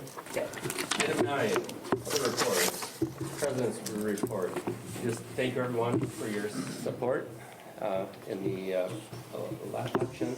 I do have one thing on the Special Olympics. I was there this weekend, and it was utterly awesome to see our athletes interact with the Olympians. There was just utterly phenomenal. And you know, many thanks to the coaches and all the volunteers that set that up. It was just a great experience, and so thank you very much to our school, the district, and staff too for all the participation, all the background, the headaches, everything that goes into planning that. It certainly was an awesome event. So that would be all I have. Are there any other board member reports? I've got a couple quick things. One is, they've already left, but I was going to congratulate the music department on a fantastic cabaret. Cabaret was good. Yes, it was outstanding as usual. Every year they just really put on some great performers. And the other thing was, not only were you at the Special Olympics, you actually helped. Oh, yes. Didn't you? I love that. I was in the booth getting to finally MC and see all the scoreboard stuff there. It was really, really nice to actually see the scoreboard and all the controls. I didn't touch any buttons. Well, thank you for volunteering. So, I mean, that it was always good, helps. though. It was fun, it was good, but thank you. Any other board member reports? Hearing none, we have no committee reports. Item 10A, resolution action items, technology lease. Motion to approve the lease with Providence Capital with a 3.3% interest rate and a total interest cost of $24,477 over a 3-year term, noting a lease amount not to exceed $750,000. Is there a motion, please? Say so moved. So moved. You don't have to. Did they You'll get it. You're doing great. Discussion? Everyone, once again, as save any time for sake of brevity, nothing's changed since our last meeting. So maybe what I'll do is open up for questions at this point, anything that you might have. I looked it over, it looked exactly the same as last time we looked at it, so I was, Took your highlighter and. yeah, I was just kind of looking and comparing, I didn't see anything, so, okay. Were we with Key Government last year? We were, yes, and they were competitive. We even went back to them in the form of negotiations, and they could not beat what was initially offered by the Providence. And we have done business with Providence in the past. Any other comments or further discussion? I'll add one more thing if you don't mind, sorry about that. If approved tonight, it will go forward again to come back, having attorneys view the paperwork that comes with this. So once again, it'll be presented to you as well for another opportunity to either discuss and. It'll come back in consent agenda though. Thank you. Okay, hearing no other discussion, all those in favor signify by saying aye. Aye. Opposed? Carries. Thank you. Thanks, everyone. Item 11A, budget item for 2019, 2020. Just a holder? Okay. You haven't got it worked out yet? I haven't sat down with you for Discussion item 11B, Neola policy review. We've all got the PDF, and I appreciate highlighting the policies that are being changed. Thank you very much. You're welcome. So, Julie, do you want to just highlight the fund balance? Yes, the fund balance policy, this was just a recommended adjustment. And what we wanted to do is we're utilizing more and more fund balances, give the board flexibility in case we ever do go below that short-term borrow. So you'll see the language just says at a level sufficient to minimize or avoid short-term borrowing. So obviously our goal is still to not short-term borrow, and we know that that's the board's perspective moving forward, but that just gives us flexibility that we're not violating policy if we happen to go below and need to do something for a year or two. The next section, or the next highlighted board policies that we highlighted were the school safety and crisis intervention. There's a number of them right in a row. And so Jeremiah? Yeah, so last year there was an act called Act 143 that was passed where the governor helped to tighten up a lot of our school safety regulations. The big thing here would be, we used to be mandatory reporters of child abuse and neglect. All staff from 2-hour aide to principal has to report that. This year the new training is threats of school violence, so if anybody anywhere receives a threat, they now have to report it to the police department. We're also encouraging in the policy that they report it to the SRO. Sometimes the SROs being in the building almost become like an employee, and we want them to report it to the police officer on duty there as well. So we've been tracking all of our threats this year. Any type have been investigated. And we've had reports on occasion that come on multiple angles, which is great. So we had one that was being actively dealt with by the police department when I got a call.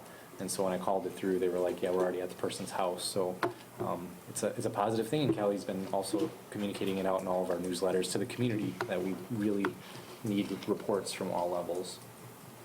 Are these new or revised? These are just revised, but they actually took out, they separated these, didn't they? Yeah, so it's the same language, but they Oh. separated them. The next are actually two policies. If you go down to the next box, they're district recommended revisions, so those were Neola's. And now, based on our conversation with WASB, when Bob Butler was here for the policy, or when he was talking about open meetings and public records, there were two policies that he brought forward, or two opportunities that, actually working with Rick, came to kind of light that we might want to consider. One was really noting very specifically, and that's policy 0161 on the parliamentary authority, providing us with that flexibility that if we did something like we didn't second something or whatever, that we are a small board, and so we have a lot more flexibility. So if we did something out of order, as long as the vote was still the majority, it would go through and there wouldn't be anybody who would be able to really argue with that. So the procedures are there for organization more than they are about, because otherwise we have to stand up, all that, there's all kinds of other real formal procedures. So this just allows the board more flexibility, and it's really about the vote. Wasn't he saying that's just something that you, I didn't get the gist that he was saying that you had to have a policy on it. Well, this is That our was something- policy, it's a small change, it's the added piece about the small boards. Oh. But this policy was always there, Okay. yeah. Yeah, because I was kind of get the gist from him, like, this is kind of already known. Yeah. It's just a matter of, So if we add it, we're good, and people can't fight, just even bring it forward to us, we know I mean, that. is it even necessary to put that on there? Is it absolutely necessary? No. Yeah. Okay. The second one was the public participation at board meetings. So this was the conversation around our discussion with people who come for public participation, that one item, or one agenda item, and indicating that they can't speak about a specific person, but actually, as Bob indicated, they can. So in conversation, it was suggested that we could just take out that public forum, and essentially if people come, because we can't interact with them anyway, if people come to the board. Well, you can. You can interact with A little it, bit, yes, yes. yes. You can't, get into a major dialogue, it's minimal.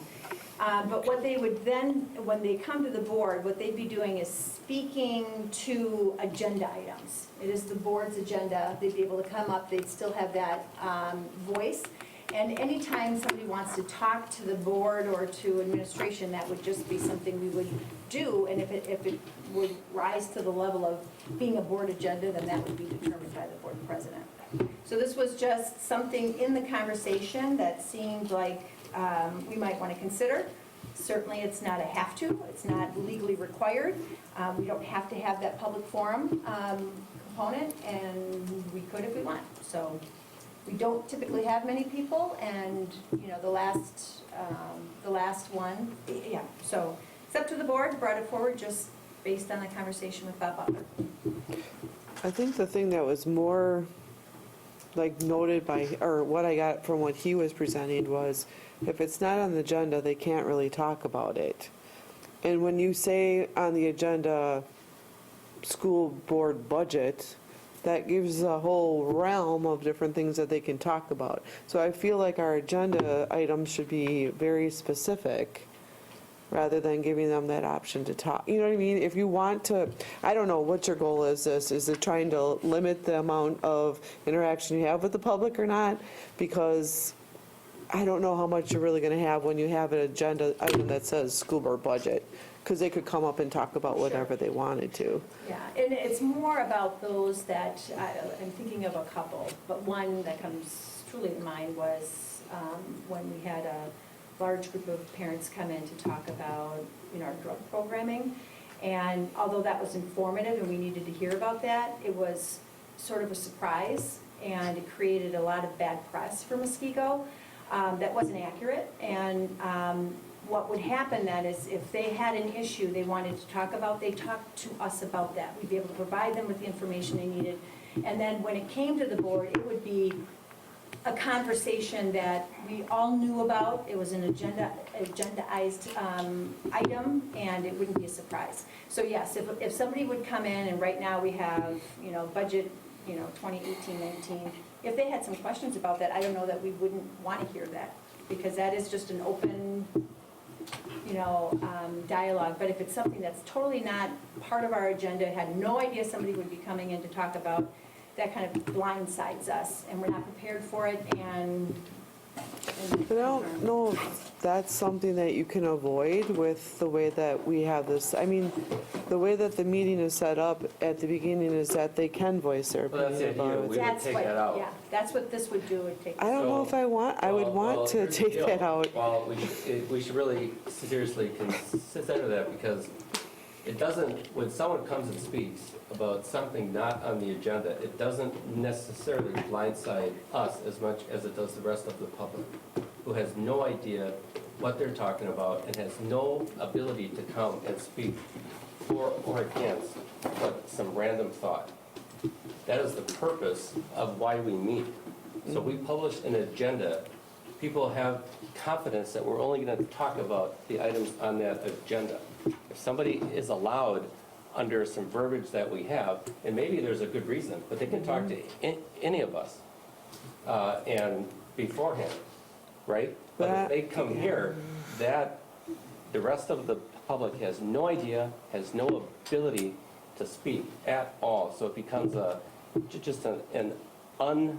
it's very hard to manage that. And then the publicity and the social media that goes on that, because there's no one here to, you're just sandbagging issues is all you're doing. And if no one knows. I don't know, I disagree. I think that if a person came to, because like we had the one woman that came to talk about how she felt upset about what was being said on social media by one of us, and came to verbalize it because she felt passionate about it, and she didn't probably feel comfortable coming to one of us to talk about it. I feel like the public should have a venue to be able to discuss items with us, or you're issues with them. venue. That's our one role. realm, but that's That's our not, that's role, like so- saying to a student, go talk to your teacher, go talk to your coach. It's just not always gonna. It's not fair, and you couldn't walk to a city council meeting and do what we do here, at all. It's You either can on bring the up a agenda public. or it's not. No, you can go to the city council On the thing and agenda put it or it's on. not. There's a That's it. question. It's on the agenda or it's not. And to speak against something, and I get what you're saying, but it's not fair. And we can we can look at this, but we don't have to debate this now. I mean, this will come back and back. We can look at this.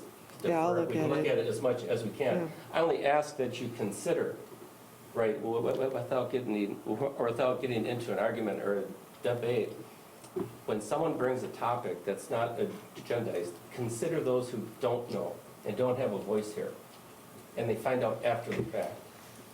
I think most people in this community would appreciate the ability to come here and speak to something knowing that it's going to be spoken to, not be sandbagged after the fact and say, oh, I wish I was there. Why didn't you, school board, agendize it so I knew that it was being talked about? But who's to say that that person the That's- following month wouldn't come and do the same thing? But if it's agendized, that's fine. If it's on the agenda, that's fine. I just feel like the community itself doesn't understand the process of getting everything put on an agenda. And so I think that the community out there thinks, I have something that I want to say to the school board. I'm going to come to a meeting when it has the open forum portion and then address an issue. I don't think they get into all the formality of all that. I just don't think that's what. It's just, the idea here is to manage the meetings, right? Not that we're preventing people from speaking their piece, but one, to use the school board members a bit more effectively, right? And to send them through the administration and the process, right? And to not sandbag the rest of the public and not having them the opportunity to speak for or against the topic. That's No really one's all. not giving them that opportunity. But it's really here to just look at. I would only offer those because I've seen it work a lot of ways from on this board, on the common council. it's something that we should seriously look at. I don't think it's been a real problem here. But No. still, I mean, it's But certainly. I don't want to take that away from them.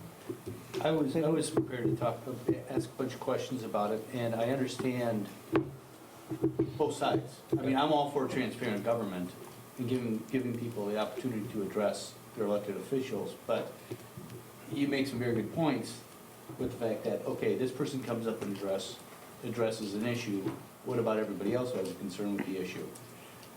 I think I'm gonna reserve more debate for the second reading and go through it a little more carefully and read through a few of our other policies that I think might address this. The biggest thing is just I wanna make sure people have a forum for it, and if we can make sure we have a Absolutely. forum, I wouldn't object to changing it, so. And those are great comments. I think each of us just need to go back and just think about this and think about a topic that you would have and go through the scenarios in your head. And, what's equitable and fair to the entire community, not just those who decide to show up and speak. I mean, everyone deserves a voice, and they're basically relying on us to follow our agenda. I mean, you're only talking one venue, the school board. I mean, they could go on social media tomorrow and say whatever the heck they want to. That's fine. So it's not like you're really limiting them But because that's of, not happening here, though, and we're not having to risk managing their, as the attorney had said, names and, which apparently is very hard for us to stop. Someone could go out there and start spewing stuff about anything, and the actions of trying to stop that are questionable if I can even do that. And then that headlines all over the place. I think we're just trying to better manage this, not trying to isolate or keep people from bringing issues before us. But that is our job as school board members to receive that information. That's why we're here. And the administration is here to receive that too. So, and certainly we're going to respond to people that come here, and why our process is fill out the sheet of paper prior to, and we'll look at those. And certainly, if there's someone here who's doing, as you say, why would we, if it's for some legitimate thing, Dr. Thompson may be able to solve it right there. It's, right? So, but anyway, I think we can look at this and just, go through these scenarios in your head. We haven't really had any issues, but I suppose the day could come when we do. But I'm, either way, as Brett said on this, I've seen it work, both ways and stuff, so. But. Okay, and so, yeah, and these are just recommended changes, and the board needs to, obviously operate the way you want these board meetings to operate. Jeff can summarize a new policy on providing student references. So when we were reviewing policies, we realized that we have a policy around references for adults within our system, but we did not have anything in place for providing a student reference. So we worked with legal counsel to come up with a policy. We looked at several others that exist in other systems to really craft something that would work within our system for a student reference. So some of the most salient points are tied to providing a student reference and the factual information that we can share. And if you are sharing that information from a factual standpoint, from performance related to school, they can use school letterhead to craft that particular letter. And then it talks a little bit about what staff would be providing a letter of reference on in points 1, and then what they shall not include in a letter in reference point 2. And then at the very bottom, there's specific language around staff preparing a letter. They would be prohibited from providing a letter of reference on school or district letterhead if he or she knows or has a reasonable cause to believe that such a student engaged in conduct that would be a violation of state or federal law. And furthermore, if a staff member were to decide to craft a letter of reference, For a student in this particular situation, they must make it very clear that they're doing so on behalf of themselves as an individual, not necessarily on behalf of the district. And then Do you want to put anything in there about how long they have to keep them for and stuff? Because, I mean, ours has that in there. And it also says, because you're creating a FERPA form, being that you're giving an evaluation of an individual. So then the staff that gives letters of recommendation then has to have a copy of that on file. I think it probably is, but I'm not 100% sure. Yeah, all your letters of recommendations, because I write letter of recommendations monthly. Is that just, like, because it's on our letterhead and from an official capacity? Well, you're creating a FERPA form. You're creating an evaluation of a student, which is part of a student's record. So. We can take a look at our record retention guidance from DPI on that. I mean, I think it's just information for the individual making the letter out, per se. I don't know. It's just something to think about. Because we don't allow, like, at the hospital, like, our preceptors can't do letters of recommendations or evaluations of students because our hospital doesn't want our preceptors to create a FERPA form. Because we as a hospital don't collect any educational material of individuals, so they can give verbal recommendations, but they can't give anything in writing. It's the writing portion of the recommendation that turns it into a FERPA document. Mm-hmm. Okay, and then the last two that we have, or actually four, we have highlighted are Jeremiah's. Two are on facility use and two are on student safety related to metal detectors. So the facility use was actually not a recommendation that was up for review with Neola. It was something that we've been doing internally for about a year. I'm totally open to feedback, not married to any fee, thought, or concept, but the steps that we've taken over the last year is we put together a committee. We got feedback from our feeder programs, being the youth basketball, youth volleyball, SWAT, and folks, just to see where they were at with different things. I studied other districts. What are other districts doing for facility rentals? We're unique in that we don't have a park and rec internally running our programs, so many districts do, so that almost takes this, it makes a different dynamic. Prior to this, we operate under an hour or a per use thing. So if somebody wants to rent the North Gym at the high school, it's $10. The flaw in that we found this year is when somebody wanted to rent the entire high school campus, under that fee of $10 per thing. So they could have had for the entire week a very, very reasonable rental. And under our policy, I didn't really have a reason to say no. So going from a per use to an hourly seems a little bit more, it at least covers us in the event of that, and it still doesn't break the pockets of anybody. In addition to that, we shrunk from 8 different levels of groups, so we have to plug in people as they apply for to be a facility user, and sometimes it gets complicated within the range, so we went from 8 to 3. So you're either district, you're a district group, you're a district related group, which would be like Park and Rec, or a community group, Park and Rec, Boy Scouts, feeders, those would be like a group 2, and group 3 would be an outside group, a private entity, a college, or a religious group that would want to use our facilities. So really just breaking it down into 3 over 8. And that also came under advisement of Neola. We thought we had way too many groups.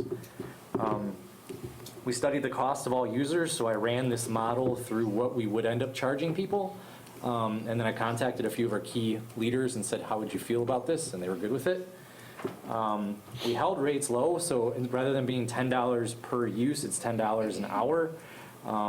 That does, in some cases, result in a fee to groups that they maybe didn't have before. But it would relatively just cover the costs of lights, heat, water, using the facilities, toilet paper. We are not making money by any stretch on this, and I don't expect our revenues to go much higher than $120,000 next year. So in this, we also integrated the new pool fees that we have established this year, and we held the PAC fees. So there's PAC, that's just been happening ever since the PAC was built. It's the same, it's just now in policy. Outside of that, that's kind of the entirety of the background. We did ask that if a group has more than 25, or that we have a 1 to 25 supervision ratio. So we do have users that come in, namely our feeder groups, volleyball, basketball, that have keys to our buildings, and they are not our employees, but they have access to our facilities. So we ask that they hold a ratio of supervision so that they don't have 100 people that are running through the facilities, that there's adequate supervision. And we do have custodial fees that are for mainly on the weekends, for any group that may hold a tournament. So we're not asking our feeder groups to pay if they're here during the weekend doing practices, but if they have a tournament with hundreds to 1,000 people, we do need to have somebody in the building to handle mechanical issues or for safety reasons. So that remains consistent with the wages that have always been established over the last 8 years. So the other group, you take it on a case-by-case basis for each. So for example, if I wanted to rent out one of the tennis courts for an hour or something, I'd have to contact somebody in the office here. Yeah, so we do use something called our school scheduler. So you would come Online. through and apply as an individual to be a facility renter, and we would approve you as a number 3. So we do have a lot of, if you're So just they pretty much roll into number 3. Yeah, unless you're like a affiliated group, and we consider feeders and Park and Rec a community affiliated group. Well, I'm wondering about the one you have under priority group 3, other. Sure. On occasion, renters and groups may work with the school district to rent. Is that? So Polonia is not affiliated with us. They're a soccer club, and they wanted to use the turf. So they would be like a for-profit group. So that would fall under like a group 3. Okay, so why do we need the other then, I guess, is what I'm asking. It's a cover. Catch-all. Yeah, it's a catch-all, essentially. Yeah. I mean, okay, I'm fine. It's just, it seems like we got it pretty well So covered. that's gonna be a huge increase of cost for them. So again, I'm open to feedback. So Tracy mentioned St. Leonard's. Because St. Leonard's has a track team and we come here 2 days a week. And then we have our big, it would be a lot more money than what we were doing in the past. Because we're not lumped into a group 1 or 2. We do have to be cautious. There is like religious discrimination, different things that happen, whether we're promoting or allowing or charging different things based upon faith-based groups. So it is interesting, like we have a church that has been renting out the high school for some time, but they can't put signs out front because of the different separations that have to exist. So it would be discriminatory in some cases, and I'd have to get further counsel on this to charge somebody something less than we would charge, say, St. Paul's to come through and do the same thing. You still have custodial work, part-time work on the weekends? Yeah, we try to flex where we can. We've had a very hard time holding that position. Every time we fill it, the person leaves for a full-time position someplace else. So where we can, we waive fees specific to the facility rental fee and just try to cover the cost of the custodial fee. It's a tough cookie because we have to decide as a group, are we going to subsidize anybody that wants to be a feeder? And we had an interesting thing happen last year where a parent didn't agree with how the volleyball group was operating, so they started a feeder, and they said, we're a feeder now. And so now we have 2 different groups. So we have to be careful with all those factions and different things. So if you want to be a feeder, you should be approved now by the athletic director and pay the appropriate fee. So it just blocks from somebody saying, I'm using your building for free because we're a feeder. So it's pretty interesting and sticky. So when I was on the Park and Rec board, and we went through this many times with the district, actually for the first several years it was pretty easy. It was everything had been pretty well laid out for years. There was always an issue as to time. Of course, priority 1 always gets the first priority. But when is that cutoff? So does priority 2 and priority 3 need to make calendar decisions when they do that? I don't see anything, maybe I missed it, I don't see anything here that says priority 2 will be opened up, 3 months prior to any events they may want to hold, or 2 months or whatever. It is. I think it might be important that we get something in there that or even if it says the district will have guidelines set up. Yeah, it isn't. To set the date, to set the cutoff dates for the priorities.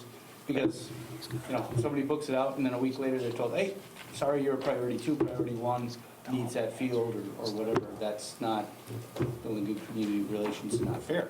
So I think we need something in it, whether it's in the policy directly or just some guideline that says that the district will have on hand the dates when fields can be reserved. Yeah. We do have the dates. It's either in the policy or the AG, one of the two. I might have missed it too. Yeah, so. it is tricky for us because as a school district, we have to think ahead. You know, I know Park and Rec wants to get their booklets out, but sometimes we're still at the end of our year trying to. And that was typically the biggest problem was Park and Rec. And then there were other groups that were waiting on Park and Rec because they had the second highest priority on the district. What has worked well, and I'm thankful for all of our community groups working together as we come together in July as the leads of all these groups, and we parse out everything now. Where it used to be Park and Rec got everything, and then it made it very hard for anybody else to get a stab at it. I mean, Park and Rec would take things even if they weren't using it. They just block it. And then, and then release it. Yeah, so we have and been. I remember that was part of the issue that drove a lot of the changes. So I think we're moving in a positive direction, and it does take a lot of these groups being incredibly willing to work together, so. Yeah, and I don't mind if it's, okay, you can only reserve it 1 month out. You can put it on a priority list, but you cannot have it reserved 1 month out, as long as we have some sort of record of it, that this is the guideline we'll follow. So it's fair to everybody, so they know. They can make the decisions they need to. Can I get details of how much difference there would be between the old policy versus the new? Sure. So I can get an idea. Because looking at this, it's 4 times the amount of what, which is, I mean, they're a feeder group. All the kids that are going there are going to be coming here. But, I don't know. I just don't know if that's. How do you classify a feeder? Be somebody that is, like I say, a Muskego youth basketball, Muskego youth volleyball, Muskego youth football. So it's something that's sanctioned by the district as, yes, Ryan McMillan and the coach say this is an affiliated group coming up through the ranks of, the 8th graders are going to play for the program type thing, or all the way down to 1st graders. And not affiliated with any other group. Yeah, 75% would also be That's usually residents. the litmus test is that it would not be affiliated with another group, right? So it's unaffiliated, and then we use those as feeder teams. Okay, just so we're clear what the term is before we call something, Which is the risk. Right, so. And I do think when you look at it Kids too. in context to rent a space for $10, I mean, for any of us to say, hey, I want to rent a space for $10, that's a pretty good deal. So an entire stadium for $40 is still a deal. But I understand the ramifications for groups that are putting these things together. There's still a cost to that.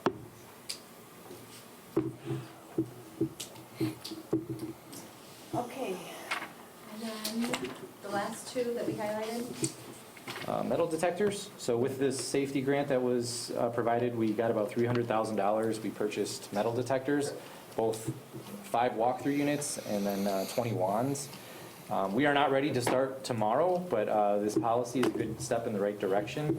We'll be working together with law enforcement, and the plan would be that and if they are deployed, a law enforcement officer would be there to help us with more of the in-depth searches. So if somebody gets targeted as they have something, a law enforcement person would be there to help us process that. There's some things that we may do. We may let everybody know in advance that we're doing it, or we may not, depending on the nature of what might come through. We may funnel everybody through 1 door or 2 doors, but it'd be a big communication piece, specifically if we're funneling 1,600 high school students. So being mindful of all of that. One of the things that we came across in here that's kind of interesting is that we can't be discriminatory through a random search process. So let's just say we're going to do every 5th student, but we think this kid looks real shady, so now we're going to skip that process and we're going to hit the 6th guy too. If we do a randomized process, we have to stick with that all the way through. If somebody does not consent to be searched, it may be an admission of guilt, and that's where I think it would help to have a law enforcement officer present. So, in addition, the police department has talked about if we set up the station, say it's unannounced, and they would like to have somebody in the parking lot too. So say kids start to come in, they notice something, and then they're turning back around to their car, a police officer might be able to catch on to something like that. So We would envision this as a safety team being deployed if we had a threat, and possibly once a year as like a random check at various schools, not always set up at a certain spot. So if we got a threat, such as Pewaukee, they had a threat to their prom one time. They rented units like this and had everybody go through the units due to that occasion, which also teaches kids it's just a big cluster, and hopefully if it's a fake threat, that's not something that they want to do again. Otherwise, it could just be a randomized thing throughout the district, like our drills are. Are these all being kept at the high school, the 5 units, or? I would love to put them on a trailer, actually, so right now they're here. But if we got something, a lot of our things have come through at 5, 6 in the morning on a voicemail, or something that a custodian finds in the middle of the night. So we can get it there quickly, plug them in, and have the stuff ready to go. So it might not be the high school, it might be Lake Dune or somewhere else. Who came up with, Neola came up with this policy? This is a pretty standard one, okay. Get a template for it.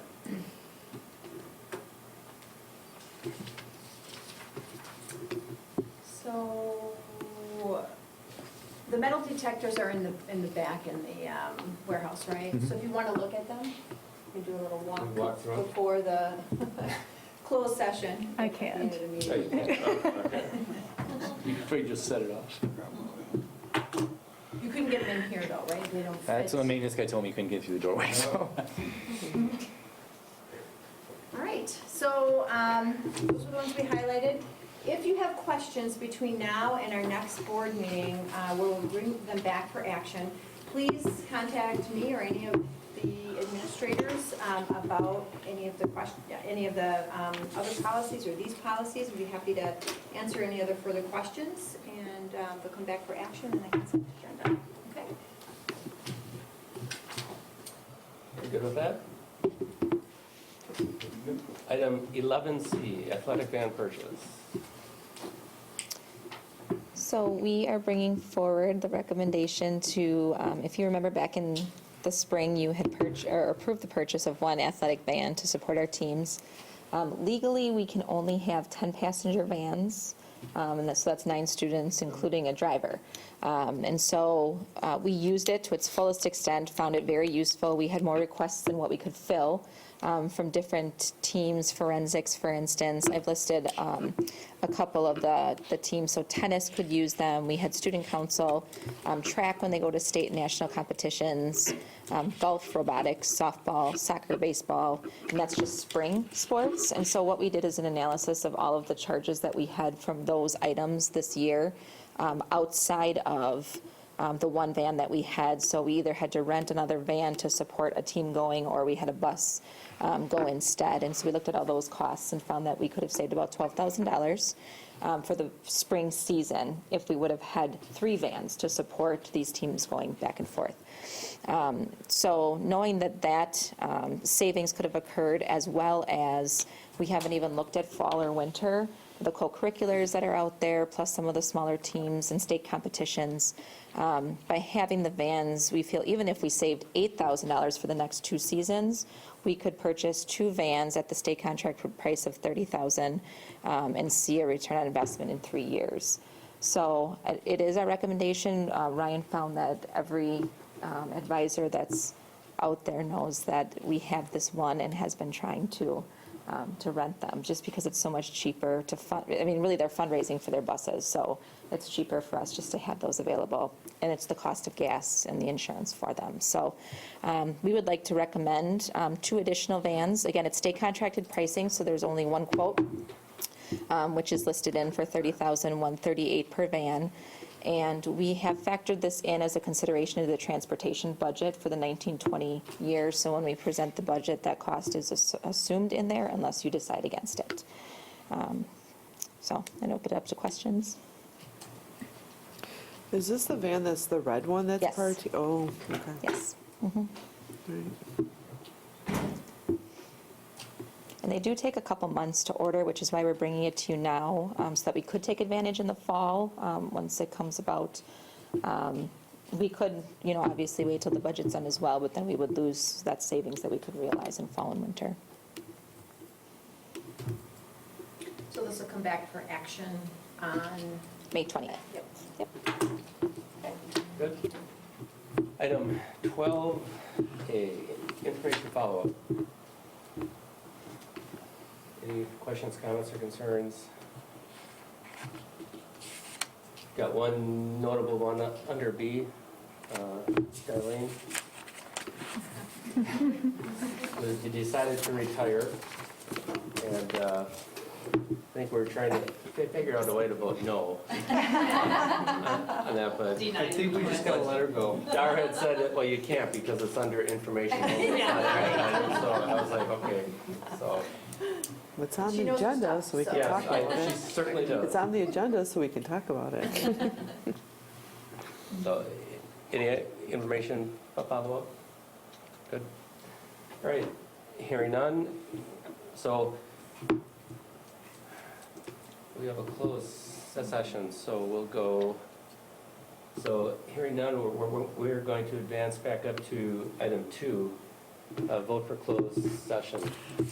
2A, vote for closed session pursuant to Wisconsin Statute 1985, Sub 1, Sub E, for the purpose of deliberating or negotiating the expenditure of public funds or other specified business whenever competitive or bargaining reason require a closed session, specifically food service contract. Is there a motion to go into closed session? So moved.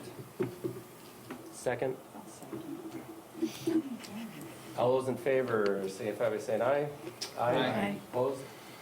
We are in closed session at 21:19. And we I will- have a ton of things that do need to be signed.